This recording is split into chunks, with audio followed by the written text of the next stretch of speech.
이 시간 우리 함께 하신 우리 모든 성도 여러분들에게 이처럼 하나님께 그 신실하심, 그 하나님의 신실하심으로 말미암아 능치 못하게 하신 은혜가 함께 하시기를 주의 이름으로 축원드립니다. 오늘 이 본문의 내용은 딱 한눈에 보아도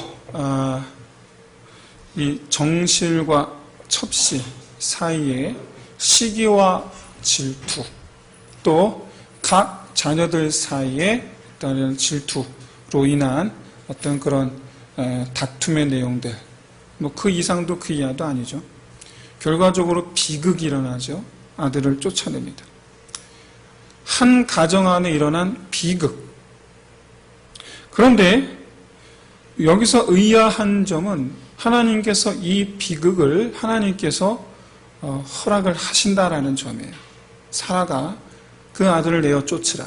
거기에 갈등하는 아브라함에게 사라 말대로 해라. 아들을 쫓아내라는 불의한 자, 그 편을 드시는 거죠. 왜 그럴까? 그 이유가 뭘까? 거기는 물론 겉으로 보이는 내용은 한 가정의 비극이지만 그 안에 보이지 않는 하나님의 계획을 깨닫게 하시기 위해서입니다. 이스마엘은 이제 올해로 14살이 되었습니다. 14살. 다 컸죠. 14살이면 다 큰 거예요. 그렇지만 여전히 어린애죠. 여러분 14살짜리가 뭘 얼마나 알겠습니까? 그렇지만 이 14살짜리 아이는요, 한편으로는 또 다 압니다. 뭐를? 사람 마음을. 나한테 하는 거 보면 이 사람이 나를 사랑하는 건 아니구나? 대번에 압니다. 잘해준다고 해서 이 사람이 나를 좋아하는 건 아는 거 아니에요. 그런데 여러분, 동생이 태어났는데 지금까지 동생이 태어나기 전까지는 이 집에서 금이야 오기야 금지오겹처럼 그렇게 자랐는데 모든 사람들이 다 나를 귀여워하고 예뻐하고 애지중지 여겼는데 동생이 태어나니까 싹 바뀌는 거예요. 자기한테 하던 것을 다 이 동생한테 하는 거예요. 그러면서 한편으로 나를 바라보는 그 눈빛이 안타까움이 있는 거예요. 그걸 모르겠습니까? 얘가? 다 알지. 여러분, 그냥 일반적인 가정 안에서도 동생이 태어나면 위에 형이 시기하고 질투합니다. 그럼 당연한 겁니다. 그런데 이삭은 그냥 동생이 아니죠. 정통 후계자란 말이에요. 자기가 밀렸단 말이에요. 뭐 이유 어찌됐든지 간에 심술이 난 건지 어쩐 건지 하여간 이스마엘은 자기 인생의 최대 실수를 하죠. 희롱했다 또는 놀렸다라고 말씀하고 있는데 히브리어로는 해코지했다는 뜻입니다. 해코지. 그것도 아버지 아브라함이 자기의 가진 모든 역량을 다 발휘해서 이삭을 위하여 잔치를 연 날, 사라가 보고 있는 줄도 모르고, 결과적으로 이스마엘과 하갈은요, 여러분, 가나안 땅 전체에서 찾아보아도 찾아보기 힘든 부자인 아버지 아브라함에게서 여러분, 말 그대로 땡전 한 푼 받지 못하고 쫓겨납니다. 여러분, 이게 오늘 본문 속에 있는 하나님의 계획이에요. 무슨 얘기냐? 정말 아이러니하죠? 이삭을 위해서는 아버지가 가진 모든 것을 총동원해서 잔치를 열었는데 그날 이스마엘을 위해서는 아무것도 주지 않고 내쫓아요. 여기에는요, 단순한 인간사, 가정사에 대한 이야기가 아닌 바로 감추어진 하나님의 계획이 있습니다. 바로 택함받은 자녀와 그렇지 못한 자녀의 차이입니다. 택함받은 자녀는 하나님의 모든 것. 여러분, 우리 아버지가 누굽니까? 하나님이잖아요. 택함받은 자녀는 우리 아버지 대신 하나님의 모든 것을 다 받을 것이요. 택함받지 못한 자녀는 버려둠을 당하게 될 것입니다. 이런 이 하나님의 계획 때문에 깨닫게 하시기 위하여 이스마엘과 하갈을 사라의 말대로 추방하라 라는 이 요구에 사라의 말대로 하라고 아브라함에게 말씀하신 거죠. 그런데 여러분, 하나님께서 굉장히 비정해 보이는데 여러분, 그게 그렇지 않아요. 결코 그렇지 않아요. 왜 그러는가? 사실 하나님은 이스마엘이 임신했을 때, 이스마엘은 아브라함과 사라의 인간적인 죄로 말미암아, 즉 하나님을 믿지 못해서 생긴 아들이 바로 이스마엘이에요. 하나님을 믿지 않아서 생긴 아들이 이스마엘이에요. 하나님께서 허락하신 아들이 아니고 하나님께서 생각하지 않으신. 그런데도 불구하고 하나님은 이스마엘이 태어나기 전부터 저 다윗이 하나님 앞에 고백했던 것처럼 내가 적신에 있을 때부터, 내가 어머니 모태에 있을 때부터 하나님께서 나를 택하셨나이다. 이스마엘을 태어나기 전부터 이스마엘을 위한 계획을 세우셨어요. 태어나기 전부터. 창세기 16장 10절에 하갈이 임신한 채로 쫓겨나죠. 그때 하나님께서 하갈에게 말씀하십니다. 내 씨로 말미암아 크게 번성케 하리라. 그리고 시간이 흘러갑니다. 창세기 10장 20절에서 하나님께서 아브라함에 나타나사 네 모든 네 집안 사람 다 할례를 받으라. 내가 내년에 아들을 주리니. 이때 이스마엘 나이가 13살이에요. 12살이에요. 그러면서 하시는 말씀이 뭡니까? 이스마엘이 아들이 있는데 아들을 주겠다. 하시는 말씀이 그런데 내 아들 이스마엘은 내가 12두령을 낳게 하여 큰 나라가 되게 하겠다. 라고 말씀하세요. 실제로 이스마엘은 큰 민족의 아버지가 되죠. 창세기 25장에 보시면 이스마엘이 12아들을 낳습니다. 여러분 이게 참 아이러니해요. 아브라함은 아들 이삭을 낳았고 이삭은 아들 야곱을 낳았고 야곱이 아들 12를 낳습니다. 그래서 최종적으로 아브라함의 자손은 12지파가 돼요. 즉 12지파, 지파는 민족이죠. 12민족의 조상이 되는 게 아브라함이에요. 근데 이스마엘이 바로 12민족의 아버지가 돼요. 무슨 얘기냐? 아브라함이 받은 복 그대로 이스마엘이 받아요. 아브라함이 받은 복 그대로 똑같이 받아요.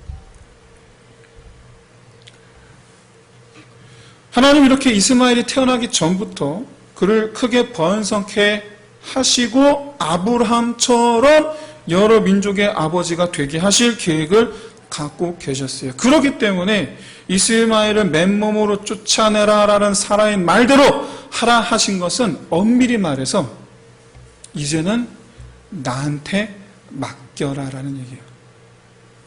내가 너를 돌보았듯이 이스마엘을 내가 이제부터 내가 돌보겠다라는 얘기예요.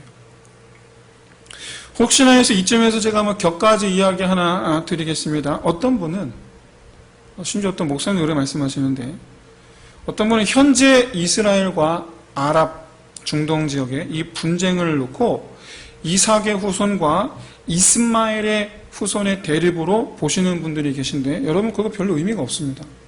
의미가 없어요. 왜냐하면 현재 이스라엘 사람들 중에 100% 순혈 이스라엘 사람은 단 한 명도 없기 때문에 그렇습니다. 단 한 명도 없어요.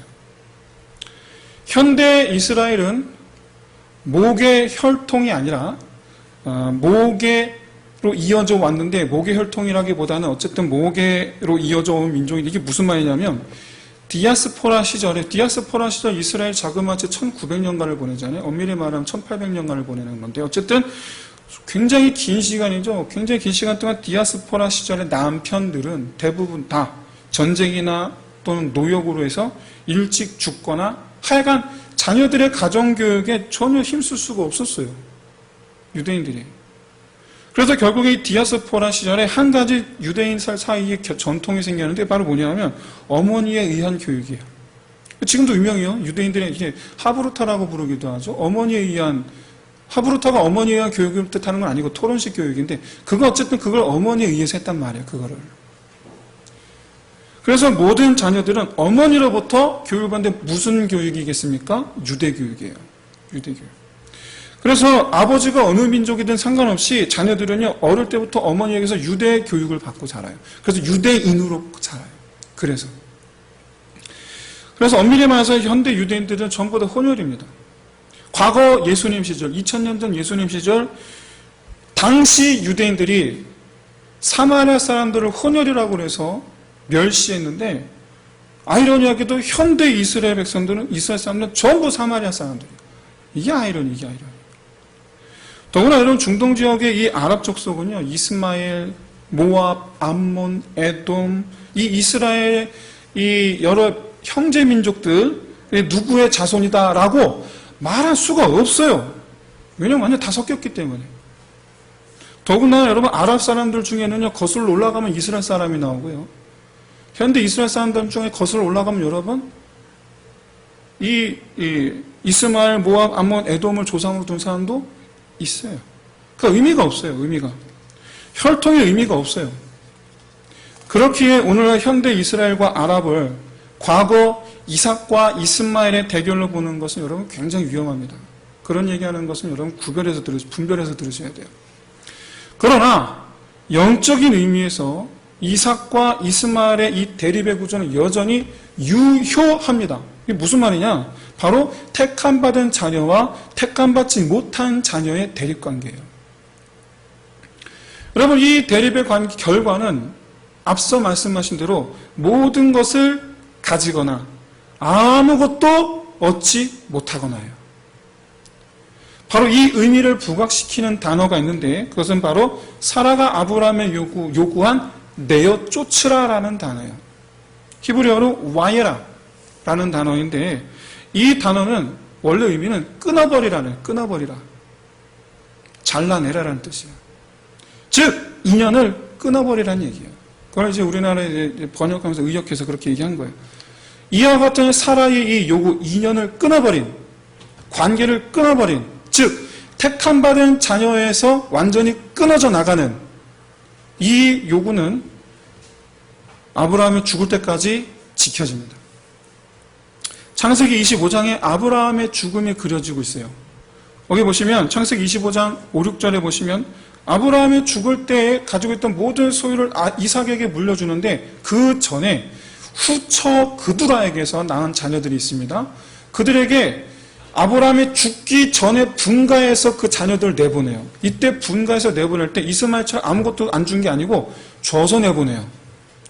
줘서 내보내는데, 문제는 5, 6절에 이 내용이 있고 곧바로 이어서 8절에 보시면 아브라함이 죽었다. 그런데 9절에 보시면 이삭과 이스마엘이 여기 등장합니다. 상주가 돼요. 상주가. 아브라함이 175세에 죽어요. 이삭이 아브라함 100세에 태어나요. 근데 그 해에 이스마엘이 쫓겨내. 무슨 얘기냐? 쫓겨낸 75년 된 거예요. 쫓겨난 지. 그런데 쫓겨낸 75년 됐는데 상주가 돼서 여기 앉아있어요. 더더군다나 이삭뿐만 아니라 다른 배다른 동생들도 아브라함에게서 일정한 분량의 재산을 물려받았는데, 이스마엘이 물려받았다는 건 단 한 것도 나오지 않아요. 끝까지 아무것도 받지 않아요. 그런데 상주 노릇을 하고 있어요. 물론 이때 이스마엘의 나이가 90세입니다. 90세로서 이 스라의 아들만 이미 12명이나 있어요. 이미 이스마엘은 대족장이에요. 이미. 무슨 특별히 더 재산이 필요한 상황도 물론 아니에요. 하지만 그럼에도 불구하고 아무런 유상도 상속받지 못하였음에도 불구하고 상주 노릇을 하고 있다는 것은 무슨 얘기냐? 아버지와 아들의 인간적 관계는 유지되고 있었다는 것을 말해요. 아버지와 아들로서 인간적 관계는 유지되고 있었다. 단 영적인 관계, 아까 말씀드렸던 택함받은 자녀로서의 그 관계는 끊어진 거예요. 그래서 안 주는 거예요. 사랑하는 성도 여러분, 영적인 의미에서 이삭과 이스마엘의 대조가 바로 택함받은 자녀와 택함받지 못한 자녀를 비교하는 것을 여러분 깨달으시고, 그래서 이 두 사람이 상징하는 것, 모든 것을 가지거나 모든 것을 갖지 못하거나 임을 생각하시면서 바라건대 이 땅 가운데에서 모든 것을 받을 자로 살아가는 저와 여러분 되시기를 주의 이름으로 축원드립니다. 여러분, 모든 것을 가진 자로 살아간다라는 것이 무슨 뜻입니까? 어떻게 사는 게 모든 것을 받을 자로 살아가는 겁니까? 다른 게 아니에요. 세상 것이 아니라 하나님 아버지의 것을 누리라는 거예요. 우리는 자꾸 세상 것을 누리려고 한단 말이에요. 세상 것을. 그러나 물론 구별하자면 아버지의 것, 하나님께서 주시는 것. 저는 출처를 가리키는 거예요. 내가 가서 힘써서 캐는 그게 아니고 하나님께서 주시는 거. 여러분 똑같이 집을 얻었단 말이에요. 그런데 이걸 내가 가서 인간적인 방법으로 이렇게 저렇게 해서 탁 얻은 집이나 그게 하나님께서 주신 집이나 집은 같지만 다르죠. 여러분 하나님께서 주신 것으로 살아가는 것, 하나님의 것을 누리는 것. 그렇게 나는 하나님의 자녀다. 내 것은 다 아버지께로부터 온다. 무엇보다도 여러분 하나님의 상속자로서 이 세상에서 살아가시길 바랍니다. 바로 세상 사람들과 똑같이 행동할 것이 아니라 하나님 말씀대로 사는 것을 뜻해요. 하나님 말씀대로. 그렇게 하나님의 이 택함 받은 자녀, 상속자로서 살아가는 저 여러분 되시기를 주의 이름으로 축원드립니다. 하나님은 분명히 사라 편을 들어주신 것처럼 보이지만 그게 아니고 사실은 아브라함을 위로하기 위해서 찾아오신 것이에요. 이 아브라함의 감정이 고스란히 담겨있는 단어가 바로 11절의 근심이라는 단어입니다. 근심으로 번역한 단어, 이것은 바로 떨다, 악하다라는 뜻이에요. 떨다, 악하다. 사라가 이스마엘을 쫓아내라라고 말하는 것은 아브라함 보기에 매우 떨리는 일, 그리고 악한 일로 보여줬다라는 얘기예요. 즉 아브라함이 이스마엘을 사랑하기에 이스마엘을 쫓아내라는 말에 온몸이 떨 정도로 큰 분노에 사로잡혔고 사라를 사악한 자 보듯이 보게 되었다는 것을 뜻해요. 위기죠 지금. 그러나 또 한편으로는 자기가 사라한테 한 게 있거든요. 자기가 잘못한 게 있거든요. 그러니까 사라의 요구를 차마 거절치 못하는 거예요. 그러니까 이렇게도 못하고 저렇게도 못하고 그래서 상심에 빠진 거예요. 이런 이 복잡한 심사의 아브라함에게 하나님께서 찾아서 한 가지 약속을 하시죠. 바로 뭐냐면 그로 하여금 내가 큰 민족이 되게 하겠다. 그로 말미암아. 이 약속은 사실 여러분 아브라함이 받은 약속이죠. 앞서 말씀드렸다시피. 그리고 지금까지 아브라함이 저 먼 곳에서 아무런 연고도 없는 자기 아는 사람 아무도 없는 곳으로 하나님께서 가라. 왜? 가서 그곳에 내가 내게 큰 민족을 이루게 하겠다. 그 약속 믿고 왔단 말이에요. 그리고 실제로 내가 가나안 땅에서 하나님께서 나를 지켜주셨단 말이에요. 보호해주셨단 말이에요. 오히려 거기 사는 사람들이 나를 범치 못하도록 하나님 오히려 나를 주변 사람들에 비하여 강하게 하셨단 말이에요. 능있게 하셨단 말이에요. 인정받게 하셨단 말이에요. 왜? 큰 민족이 되게 하시려고. 그런데 그 약속을 이스마엘 똑같이 하시는 거예요. 내가 너에게 했듯이 내가 그를 큰 민족이 되게 하겠다. 사랑하는 성도 여러분, 아브라함 본인이 그 하나님의 역사를 체험했기 때문에 그제서 비로소 이스마엘을 향한 손을 놓을 수가 있었어요. 물론 아버지로서, 혈육으로서 고통은 물론 그것도 고통이 사라졌다는 얘기는 아니에요. 그러나 하나님을 믿는 믿음으로 고통 중에서 믿는 믿음으로 떠나 보냈다라는 거예요. 믿음으로.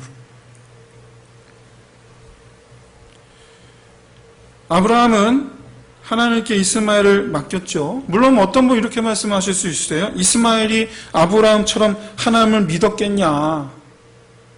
성경을 봐도 그렇지는 않았던 것 같아요.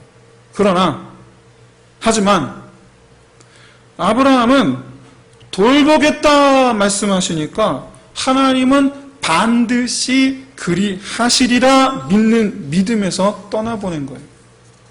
반드시 그리 하시리라. 하나님께서 하시겠다고 하시면 그렇게 되는 줄로 믿습니다.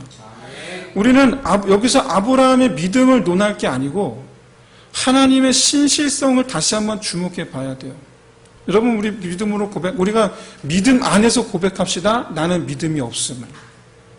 그러나 내가 믿음이 있고 없고를 떠나 하나님은 불변하시고 하나님은 신실하시다는 것, 그것을 믿으시는 저 여러분 되시기를 진심으로 소원합니다. 하갈에게도 아브라함에게도 각각 2번씩 말씀하셨어요. 내가 네 아들로 이스마엘로 큰 민족이 되게 하겠다. 하갈의 경우는 임신해서 쫓겨났을 때, 그리고 지금 쫓겨났을 때, 아브라함은 할례를 명하셨을 때, 그리고 지금 쫓아내야 할 때 네 번이나 말씀하셨어요. 성경은 이 약속을 하나님께서 어떻게 지켜주셨는지 이스마엘에 관해서는 뭐 그렇게 기록하지 않습니다. 뭐 별다른 내용이 없습니다. 단 2권만 나옵니다. 그런데 오늘 본문과 25장에 나와요. 딱 2번 나와요. 그런데 이 둘 다 왜 기록하셨냐면 하나님께서 약속을 지키고 계신 중임을 확인시켜 주려고 기록하셨어요. 2번 다. 오늘 본문의 21절을 보십시오. 아이가 자라 어른이 되어 결혼을 할 때까지 하나님은 함께 하셨어요. 두 번째, 25장, 이스마엘이 12아들을 두었다라고 말씀해요. 여러분, 이스마엘은요, 하나님의 이 보호하심 아래에서 무난하게 큰 민족의 아버지가 됩니다. 여러분, 이스마엘이 아브라함이 죽었을 때, 그러니까 쫓겨난 지 무려 75년이나 지났음에도 불구하고 찾아와서 상주 노릇을 하고 있다는 것은 무슨 얘기냐면 성경에 기록되지 않았지만 사실 그동안 최소한 아버지와는 왕래가 있었다는 것을 말해요.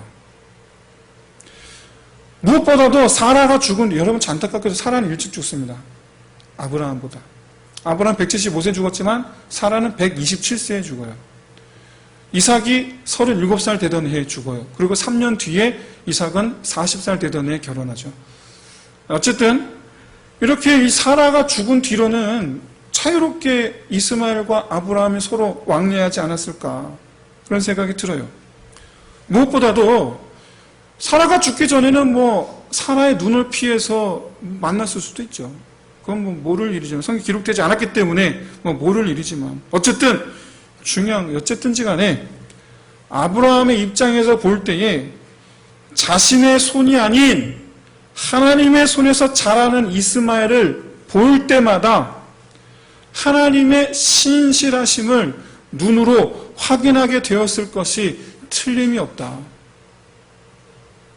사랑하는 성도 여러분, 하나님을 신뢰하시기를 진심으로 소원합니다. 하나님은 한다면 하시는 분이세요. 하나님은 이스마엘이 태어나기 전부터 아브라함 대신에 이스마엘을 돌보실 작정을 하고 계셨어요. 아브라함의 손에서 이스마엘을 키우시는 것이 아니라 내 손으로 이스마엘을 키우리라 작정하고 계셨어요. 태어나기 전부터. 여러분, 우리도 마찬가지 아닙니까?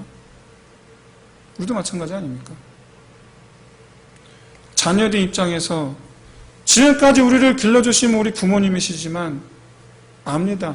여기까지 온 것이 하나님의 은혜임을. 이제는 우리가 부모가 돼서 우리 자녀들을 볼 때에도 압니다.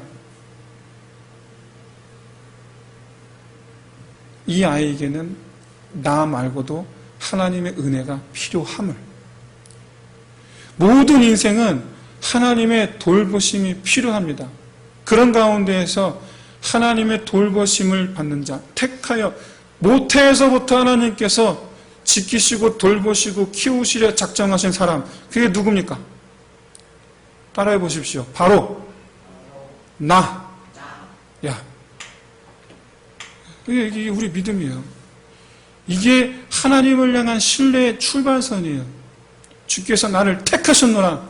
다윗의 고백이에요. 주께서 나로 하여금 어미의 모태에서부터 나를 지으셨을 때부터 나를 택하셨노라. 그리고 지금까지 하나님께 나를 지키셨노라, 돌보셨노라, 여기까지 인도하셨노라. 내가 그 하나님을 신뢰하노라. 내가 딴 데 가서 찾지 않겠노라. 나는 오직 하나님께만 나아가리라. 이 믿음으로 살아가는 저 여러분 되시기를 주의 이름으로 축원드립니다.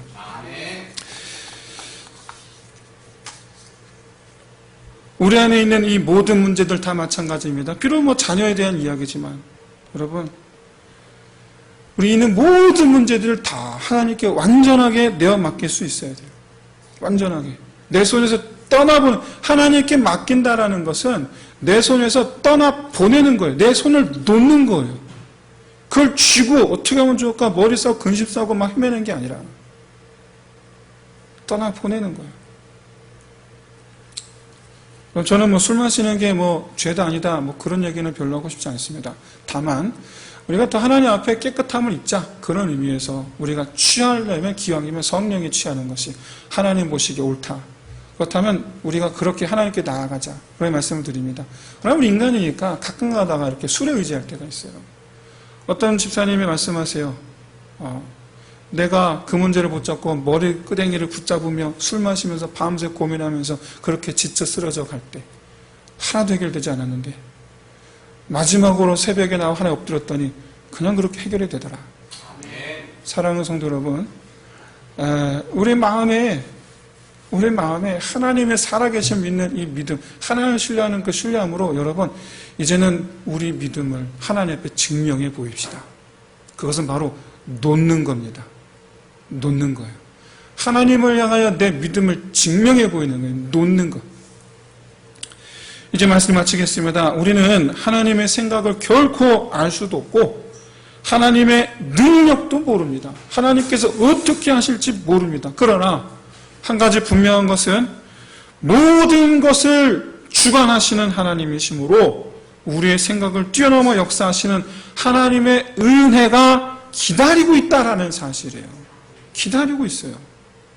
이 은혜는 오직 하나님을 신뢰하는 사람만이 맛볼 수 있습니다.